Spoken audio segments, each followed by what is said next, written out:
نحن كإدارة مدارس قامشلو بتنسيق مع مؤسسة اللغة الكردية والاتحاد المعلمين قمنا بعدة نشاطات من تاريخ 10/5 أيار ل 15 أيار بمناسبة يوم اللغة الكردية.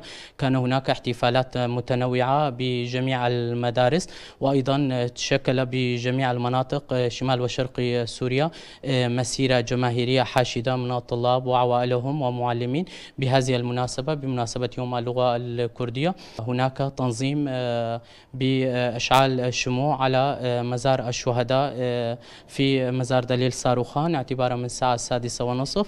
ندعو جميع الطلاب والمعلمين وعوائلهم وعوائل الشهداء أن يشاركوا بهذه المشاركة للقيام بشعل الشموع على مزار الشهداء، لأن لغتنا هي هويتنا، لغتنا هي دليلا على وجود الإنسان.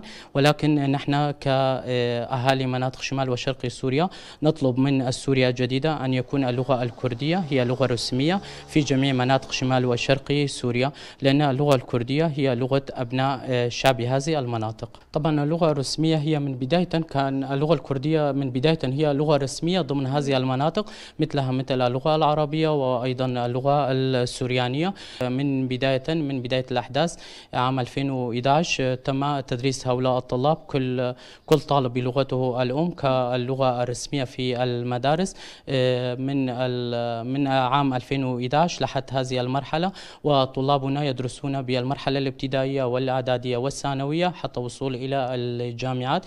وتم بناء جامعات في شمال وشرق سوريا، وهؤلاء الطلاب كل من هؤلاء الطلاب يدرسون بلغتهم الأم، واللغة الكردية أيضا هي لغة رسمية في هذه المناطق.